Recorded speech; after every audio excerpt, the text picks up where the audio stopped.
Well, let me now introduce on the show Preeti Khurana of Clear Tax. She joins us to talk about income tax refunds and how you can go about claiming it, especially if you've not received it. Preeti, hi, good evening, and thank you so much for taking out time and joining us today on ET Now. So, like I mentioned, the department has said that more than 20 lakh income tax paying assessees have received their refunds so far in this fiscal year. Plus, even corporate taxes have been refunded to a significant amount, but we'll of course focus it to income tax. Now, ordinarily for a simple individual who is salaried and not got too much income going about in their in their sources of income, thanks to the steadfastness with which the entire IT portal has been made, which has made things very, very swift. How long does a refund usually come into an individual's bank account, if of course it's due? Right. Thanks for having me, Mubina. So, as you've said, that those who are salaried and usually have either salary income or interest income, the process of return filing is simple, and so is the process of processing of your tax return. So, if you actually filed your return and you've e-verified it, then in all likelihood, your return will get processed by CPC, the Central Processing Unit of the Income Tax Department, and you will be receiving your refunds usually in a matter of 1 to 2 weeks. Now, what the government has done is that they have linked this return filing process to the CPC in such a manner that now returns are getting processed much faster, and therefore people are also receiving refunds usually immediately after filing of their tax return. So in that sense, yes, the process has become simpler and easier, and we continue to work with the tax department on APIs, on receiving APIs, so that our customers can also go ahead and file their tax returns. So what should one do if they have not received their refund within that certain time limit within which usually individuals do get their tax refunds? Right. So this is a common concern that a lot of people have, is that I've filed my tax return, but I haven't heard from the department. So I would recommend that the very easy basic check to do is to make sure that you've e-verified your tax return.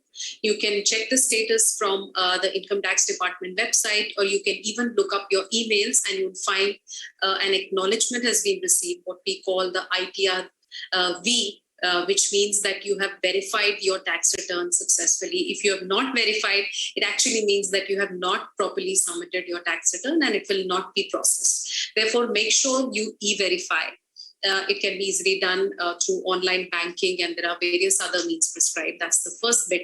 The second bit is around ensuring that you've just look for a communication from the department. Usually under section 143.1, there's an intimation that comes which says that your return has been processed. And if it has been processed and there is a certain demand or there is a certain issue with your tax return, then you will also receive a notice from the department. Now, very essential to open this email and check what has happened and then further go ahead and respond. What if you've not received any communication? So I would just advise you to make sure that you've submitted, you've e-verified, the process is complete, and now it's only a matter of time. Just wait and watch. Some returns take longer to process. Maybe there has been a change in your Form 26AS. There is a change in certain information, and therefore it might take a bit longer.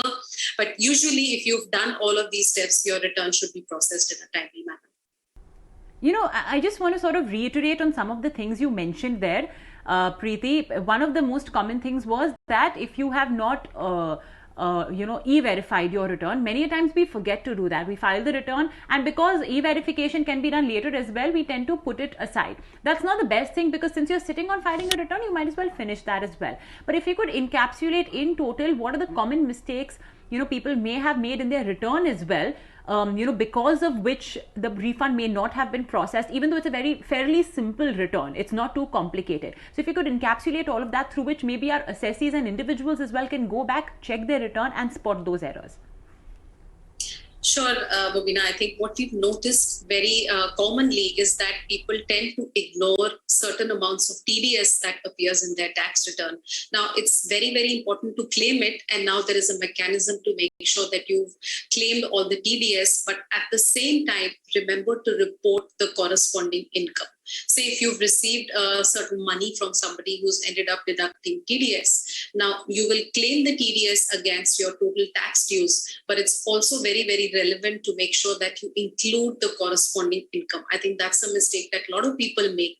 Also, as soon as people file their tax returns, they come to us, or they start asking questions like, I forgot to include savings bank account interest, because that's not something that goes and sits in your form 26AS, and you tend to forget about it, or you may have missed including one or two bank accounts and the interest income that you earn on them. So usually I think the practice that I've seen is file your tax return, wait for a couple of days. That's when that starts working in the back of your head, and you start recollecting what all you've missed. Typically, make sure every single information from your form 26AS is taken care of. If you have any incomes which may not appear in the form 26AS, please report them. A lot of people claim deductions directly at the time of filing their tax return, especially ATC. So if you could not exhaust ATC at the time your employer was seeking investment proofs, and you went and claimed or you went and invested for claiming section ATC in the months of February or March, then you may want to include that in your tax return separately. And if you've forgotten about it, then go ahead and revise your tax return and then e-verify and submit and do the rest of the process. Is it possible to claim past year refunds online? Sometimes we are obviously so involved in the day-to-day activities of our lives that we actually forget to track whether we've got our income tax refund for past years as well. So is it possible to do that online? Because it's not that easy to go today and walk into an IT department and meet your ward officer as was earlier possible. And also, is there a time limit? So for example, just hypothetically throwing a number there, I cannot go back and tell the department that, hey, listen, you've not given me the refund for the return I filed in March 17. Is there any time limit for that? So usually if you've done the due diligence, you filed your tax return and everything is on point with it, and you've received an intimation that your return has been processed, and the department has mentioned in that intimation that a certain refund is due to you, now you should receive that refund. If you have not received it, then perhaps there is a problem with certain information that is linked to processing of that refund.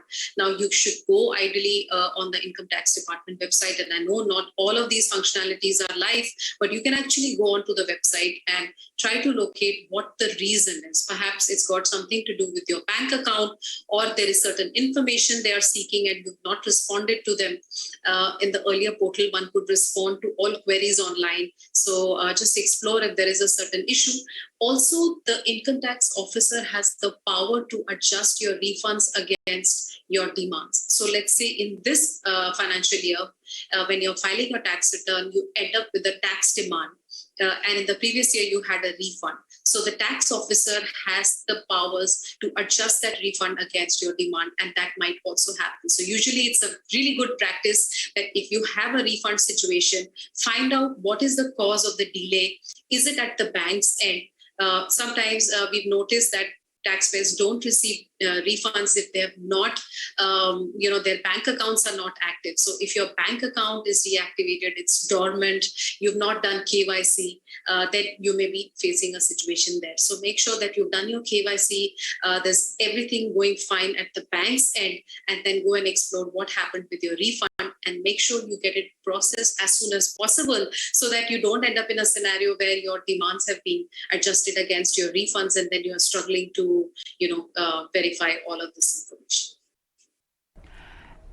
Preeti, we have the new income tax portal now that's been released. It claims to be very user-friendly, assessee-friendly, lots of new tech as well. Of course, there were a few glitches here and there, but I'm sure, that the government, along with the software developer, will work them out.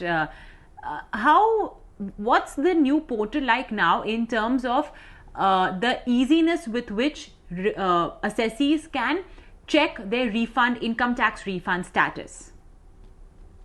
So, Meena, there's definitely a new income tax portal, but frankly, a lot of people continue to struggle with it. It has several issues. There are load time errors, and I'm sure that the teams are working on it, and the finance minister has been reassuring that it will be up and running in the near future. But what we've seen is that people are continuing to struggle, and we're also working with the department to make sure that we have APIs so that customers can come and file with us. But broadly speaking, if you filed your tax return successfully, if you've succeeded in including all the incomes and you've submitted your tax return, then on the portal there is an option for you to verify the status of your refund. You can go and look up that, and usually whatever we have seen, whatever returns have been filed, refunds have come around really quickly. And in fact, this is a change in the entire process of refund processing, and it has been in place since the past couple of assessment years, where refund issuing has become much faster. So you can pay taxes through UPI, you can do bank transfers online and pay your tax dues, and in a similar fashion the income tax department is able to process your refund electronically. So these things have become quite useful to the taxpayer, not only from this year but also from the past years. Okay. By the way, this is a topic we haven't touched, Preeti, that yes, while the government of course has to give you a refund, let's say it's 1,000 rupees. So is it just the 1,000 rupees, or will there also be an interest component? How does that work? How is that calculated? Yeah, I think it's an exceptional feeling when you're filing your tax return and you see like a refund due. It's a great feeling because all of us believe that we are paying a lot of taxes. But let me tell you that definitely the department will pay you interest on your tax refunds, but there are a few conditions. The first one that you should remember is that there will be no interest on your refund if the total amount of refund is less than 10% of your tax liability.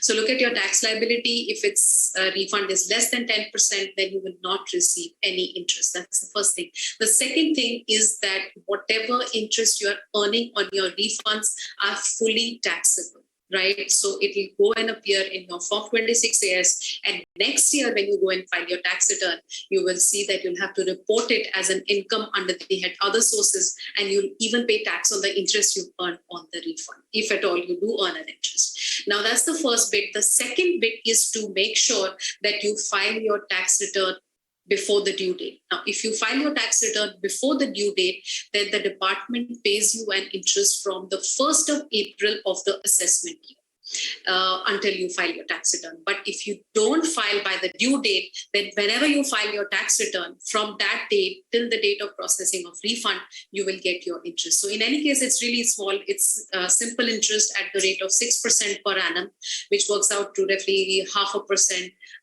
per month actually. So it's not a huge amount, but still you should make sure that you file your tax return by the due date. Not only will you get interest from the 1st of April of the assessment year, it will also get processed faster. So yeah, so keep this in mind and make sure if you have a large refund due. Now, somebody who's probably sold a property and invested the capital gains, they would be sitting on a large refund because the TDS is 1% of the total sale price. So therefore, if this is something that you want to claim, then make sure that you're filing your tax returns well before the due date so that you receive a refund.